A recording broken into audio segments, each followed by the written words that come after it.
Hi, everyone. Thanks so much for giving me some grace today to be home with my sick kiddo. I'm so sorry that I can't be there in person. What we'll do, I'll tell you kind of what we'll run down for today since we're not there together in person. And so basically what I want you to do is to watch this video. Good start already. Then in the labor and delivery resources folder, there is a fetal monitoring crossword. So I'd love for you to go ahead and do that after you watch this video.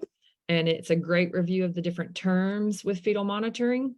And then bring that with you on Tuesday, and we will go through that together and make sure you feel good about it.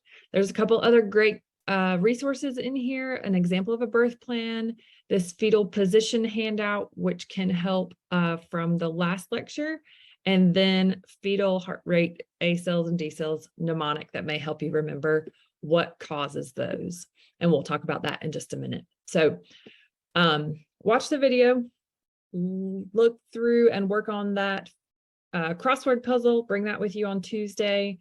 These videos here are really great to dive into a little bit further if you're having trouble kind of understanding more about epidurals. It's a really, really good one.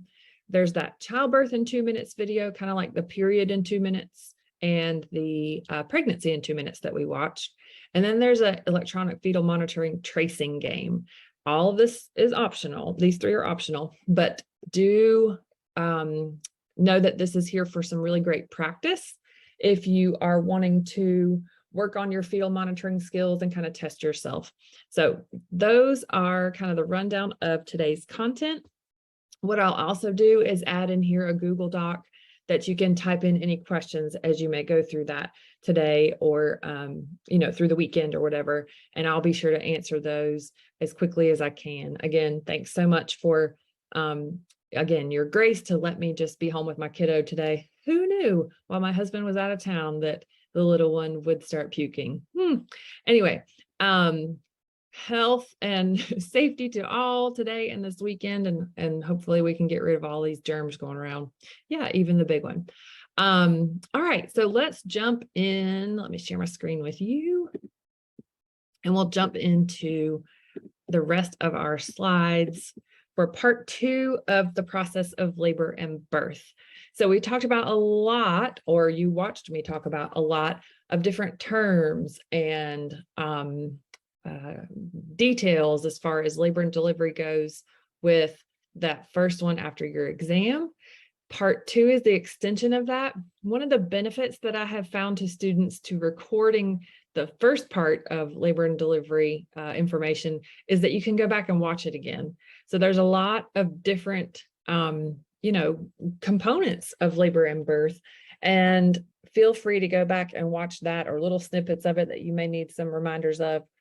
But this is really kind of the meat of this course, right? So thinking about labor and delivery, and all of you will get to go and see that in clinical. I hope that you got to see some deliveries for those of you that went yesterday.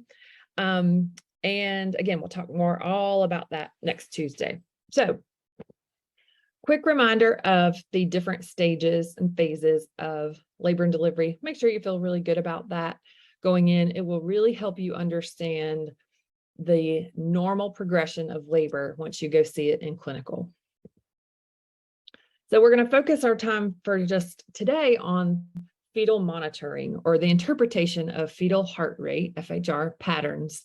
And remember, our goal is to ensure that we pick up quickly on any problems with baby if that's happening. So fetal monitoring has its pros and cons. We used to say that everybody was on continuous fetal monitoring all the time in labor. Now we know that we can probably go with more of an intermittent approach and check baby periodically or sporadically.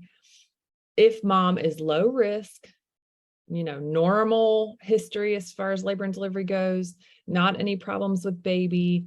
So if we're okay, we think we can probably do some intermittent monitoring, But remember that we're looking at a few things when we're doing fetal monitoring. And we've looked at this in both boot camp and those of you that have come to SIM.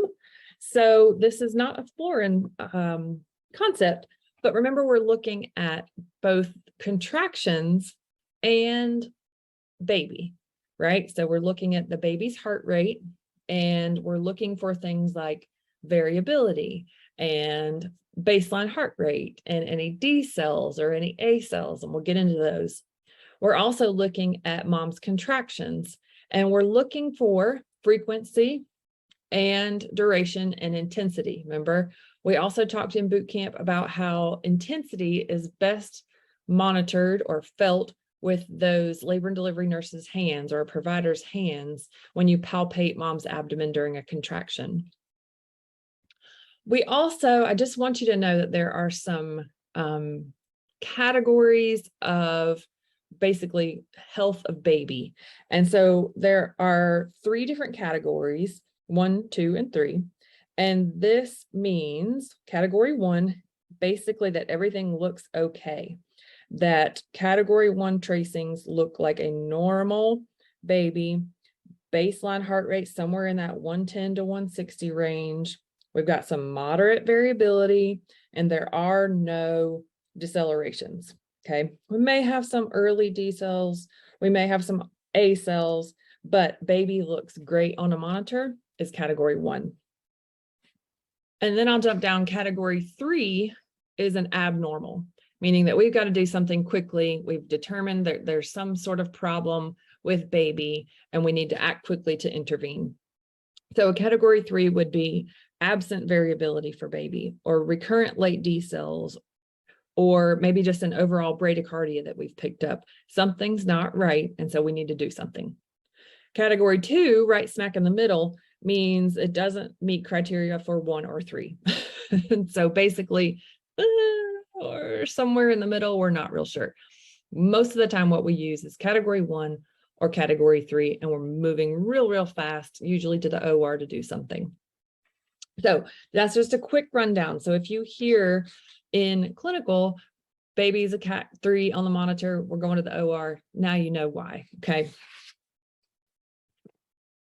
So as far as nursing care that we're doing, we're really monitoring for those abnormals, right? We're looking for any fetal heart rate patterns that require some sort of intervention that may need to occur. So early D cells may indicate that the baby's head is being compressed. So we've talked about how contractions are kind of like when a baby goes underwater, or when anyone goes underwater, and how they're kind of holding their breath because the perfusion is not as great during a contraction. So an early D cell can simply mean that that head is being compressed, but then baby recovers well after a contraction and is just fine. So for early D cells, we're really not doing anything. We might change mom's position, but overall, that's okay.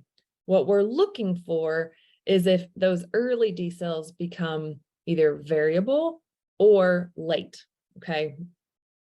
So remember that these D cells are a sign of deoxygenation for baby, right? On some level. So we're looking to see if there's any variable or late D cells, and we'll look at what those look like in just a minute. If there are, or there's category 3 tracing, we would do this quickly. Get mom on her left side, right?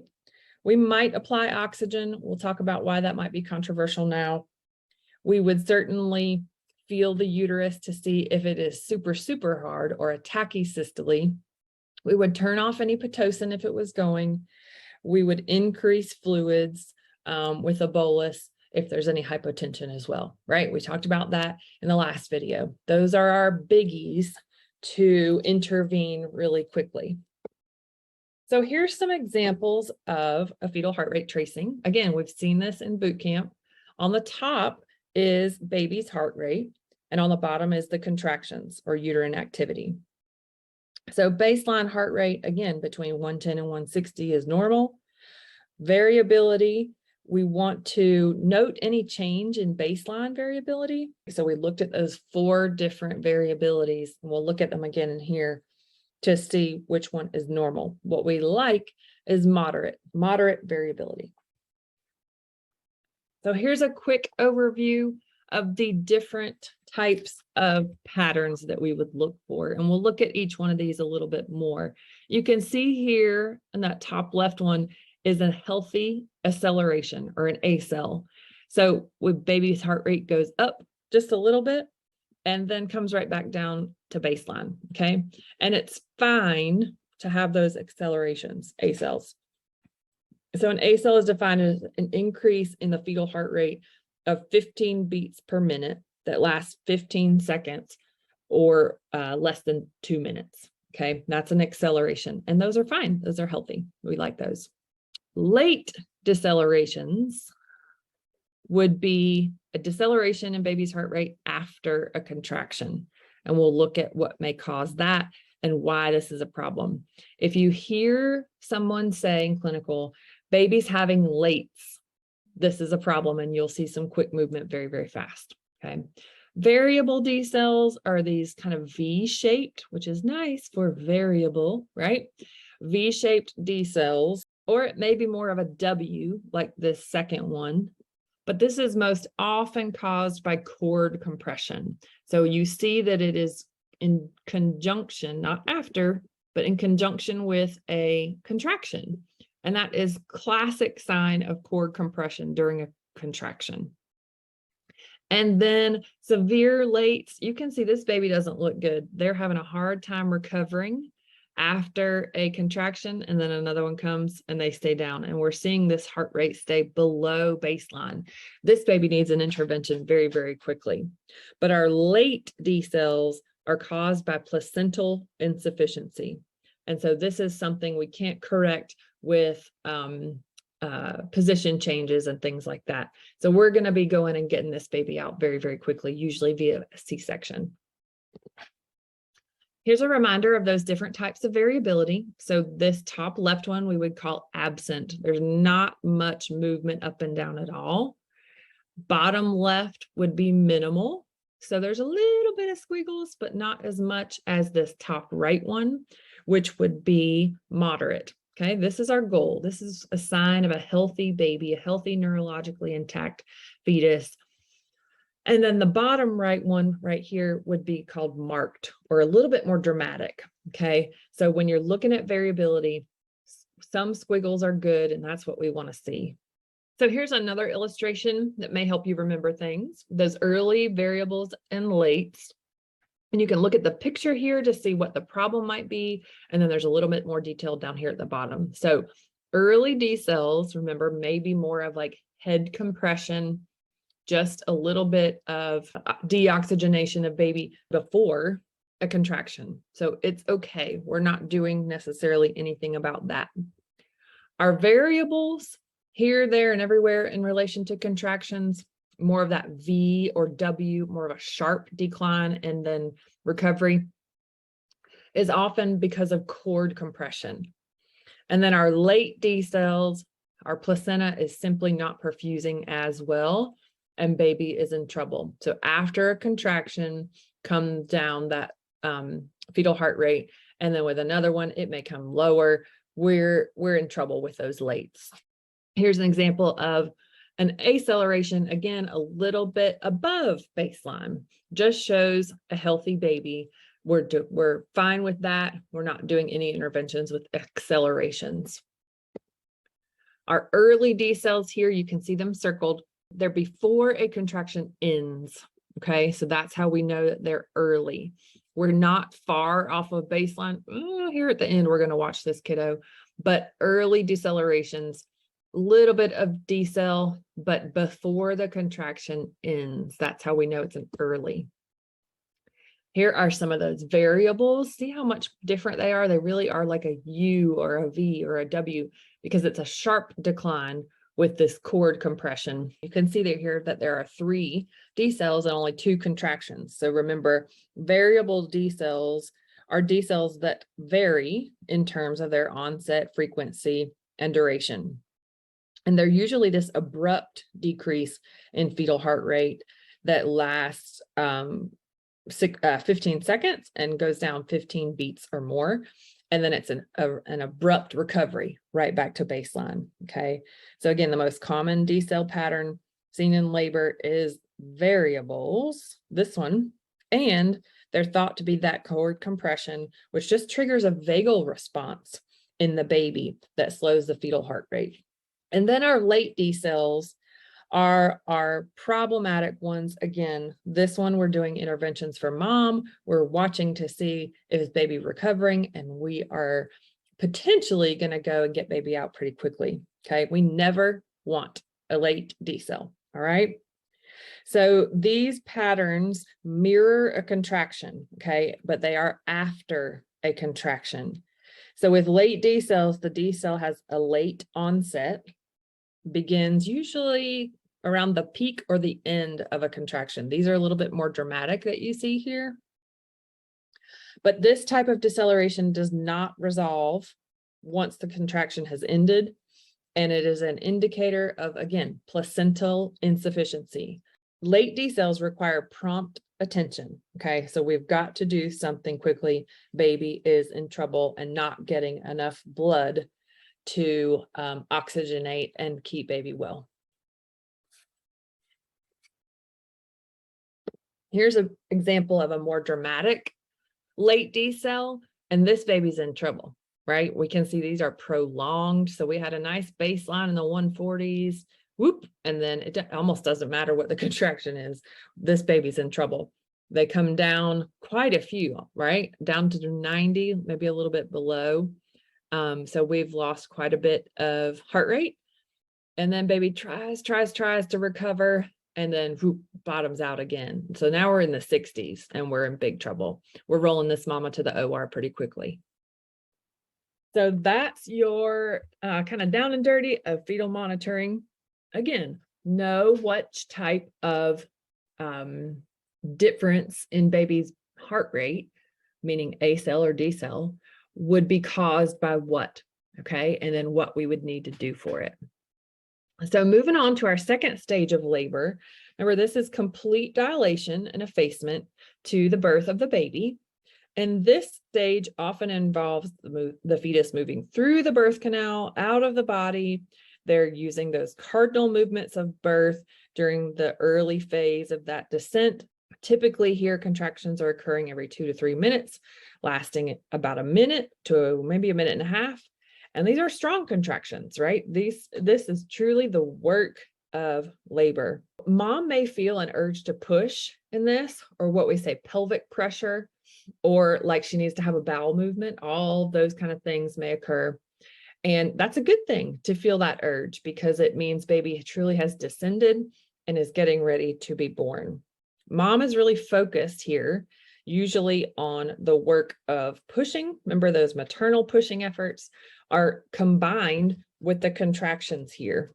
So nurses need to be promoting effective pushing and trying to teach the patient how to really focus their efforts and energy into their bottom, so that that pushing is kind of at the most bang for their buck.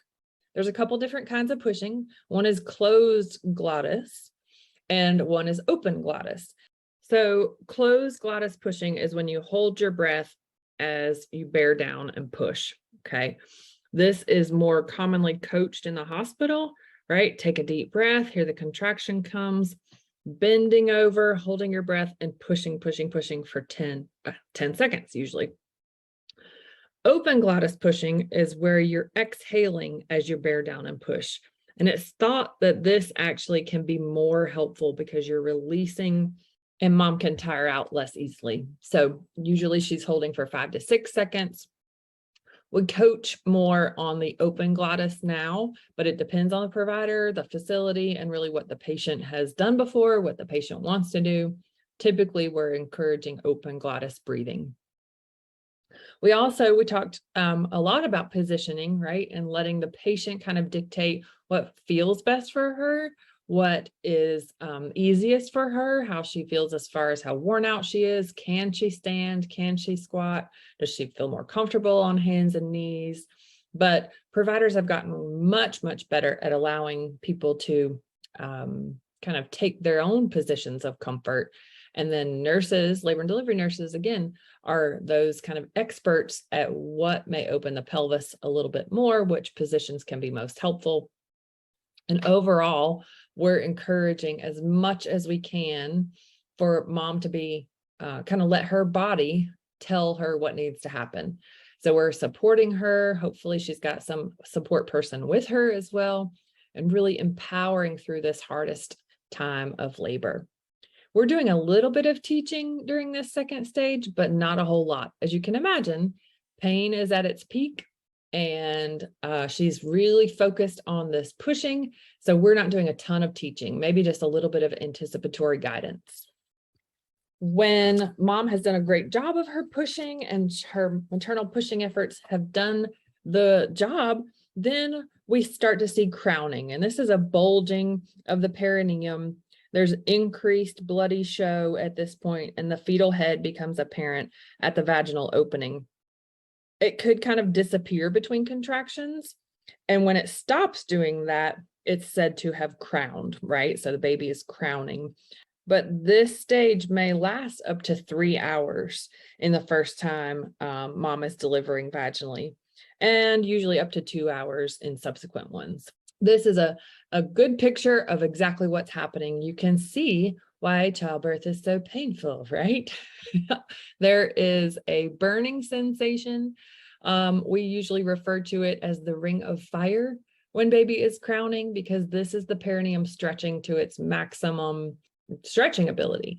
So this is the point where we may do an episiotomy if there needs to be one. Again, there's a lot of question of whether a natural tearing is better than a surgical cut or incision.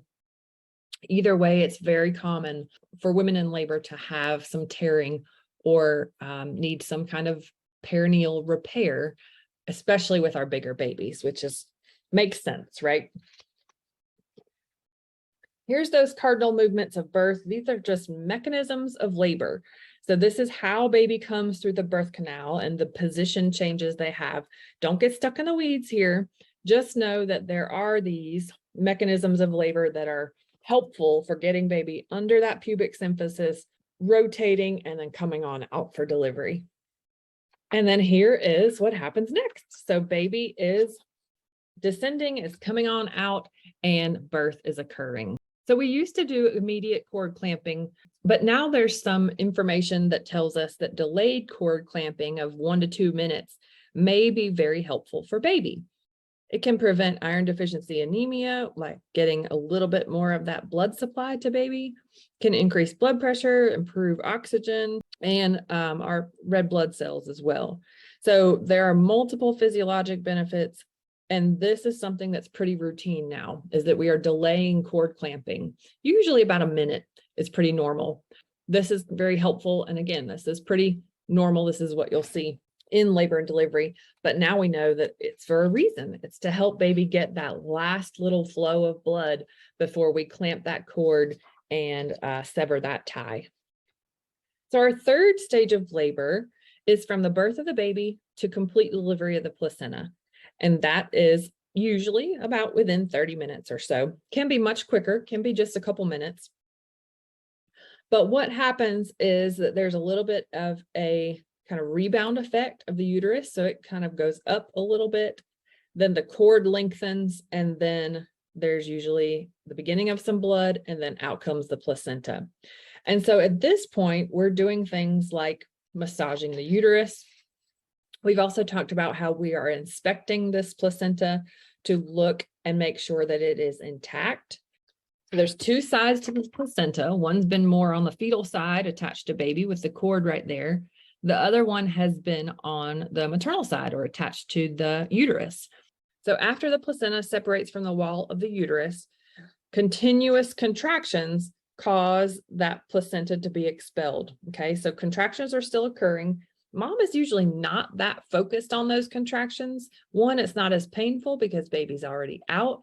And 2, baby's out. So she is all focused on this tiny little human. If the placenta does not spontaneously deliver, our provider can assist with that. And that can be by manual extraction. Remember, the cervix is still opened immediately after delivery, but it's incredibly important that that placenta comes out. Remember, we talked about that with our accreta spectrum. that if a placenta does not expel on its own, sometimes it's because it is adhered incorrectly. But we have got to get this placenta out and all of it out. Otherwise, we're at big risk for hemorrhage. So the nursing care in this phase is really focused on baby. We are doing skin to skin. We are drying and stimulating baby. We are suctioning if necessary. Remember, mouth first, then nose, M before N. And we are monitoring baby to see if they are adjusting well immediately to extrauterine life. And one of the ways that we do that is our APGAR score. You guys have all practiced with that. Also, we are watching mom to make sure a couple things are happening. One, that she is not bleeding excessively. Two, that placenta is coming out. And three, that it's intact and uterus is starting to clamp back down to cut off that bleeding. Okay, so those are the biggies here in this stage, third stage of labor. We're also facilitating attachment, which we do with skin to skin. And this is the time when the emotions are very high. Lots of crying, lots of laughing, lots of oohing and awing, lots of relief, quite honestly, from mom that she has done the work and baby is here. We may also be assisting with breastfeeding, hopefully within that first hour, our golden hour. And we are helping emotionally support her however she needs. And so this is important to clue in right here to if there's a special circumstance such as a surrogacy or a adoption. If mom is giving baby up for adoption, we need to have had a conversation about skin to skin and maybe not facilitating as much of that attachment. However that looks, the important thing is that we've had a conversation about it so we don't assume at this stage and try to do something that's not maybe best for mom. Our fourth stage of labor is the delivery of the placenta to a couple hours after birth. And this is really focused on mom's recovery. And we are very focused on one part of mom's recovery, and that's her uterus. So we've talked about the difference between a boggy or soft uterus and a firm uterus. We want that firm uterus even immediately after delivery.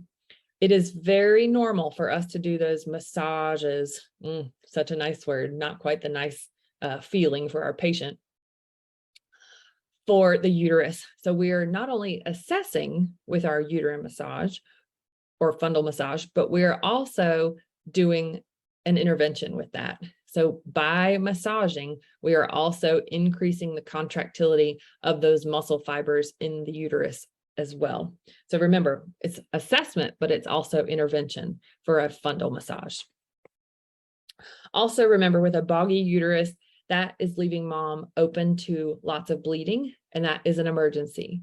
So there are some things we can do, but the first intervention is massage. Other nursing care measures that we're doing in this fourth stage is, again, assessing our lochia, assessing that bleeding, assessing the fundus. We're doing frequent vital signs. We're starting to think about urine output. We'll definitely measure the first output. We will help her up to the bathroom for this first time that she gets up for reasons we've already talked about as well. It's very normal for mom to have some shivering after baby is born because we've had some huge endorphin and hormone shifts. We're also promoting comfort. So that can be pain medicine, that can be IV or that can be an ice pack to the bottom. Remember, the provider has also done any repairs that are needed to the perineum or vagina. And we'll look at that, what those might be in the postpartum lecture. We also are letting mom eat during this fourth stage, and some people are famished because they've not eaten in a long time. So allowing mom to have snacks and hydrate herself is often a welcome thing for her as well. And then again, we're facilitating attachment. We're assisting with breastfeeding. It's not so much that we have to worry about an initial latch or an initial breastfeeding correctness and everything to be right as far as positioning goes for mom or baby, but we want an attempt. And so that's an initial way that hopefully baby can get a little bit of calories, start that initial beginning of digestion. but also promoting the attachment and bonding with mom. And then we'll work on the specifics and really worry about a latch in just a little bit of time to come. So some of those red flags, we always talk about red flags. We are looking for some changes in mom's vital signs. That's part of why we're doing them so frequently, like every 15 minutes. We're looking for hypotension or dramatically hypertension, which could still come on postpartum. We're looking for tachycardia, which may be consistent with excessive bleeding, or if she's lost a lot of blood, had a lot of EBL or QBL, and certainly that boggy uterus. All right, couple practice questions here for you. When determining the frequency of contractions, the nurse would measure which period of time?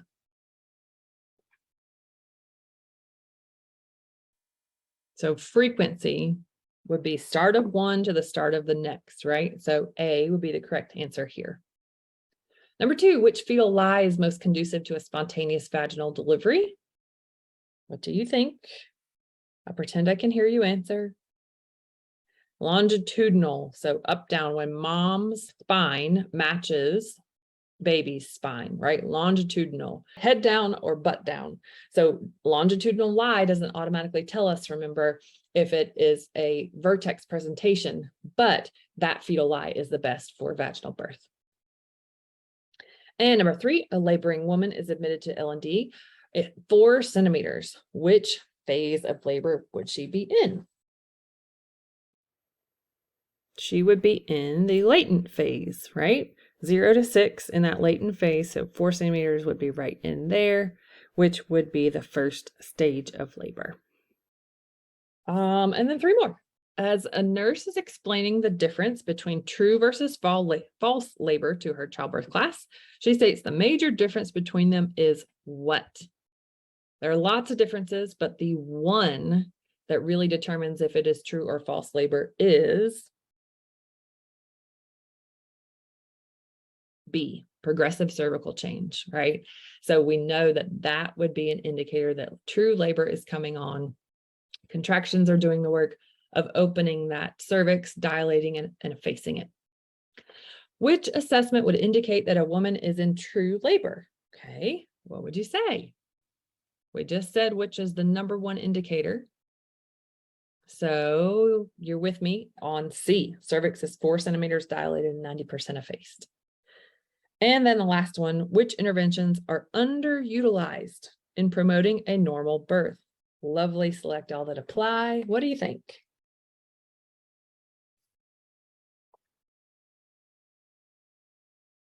So it would be A, and this is controversial and some practice at facilities better than others. But yes, the evidence tells us that food and clear liquids for sure are good at providing hydration and nutrition and can help mom have a little bit more energy during labor. B, yes, open glottis pushing in the second stage. So allowing mom's body to kind of sense that natural urge to push is a good thing, and not holding her breath. And then C, skin to skin contact after birth for infant bonding, promoting attachment, initially getting breastfeeding going, all of those kind of things.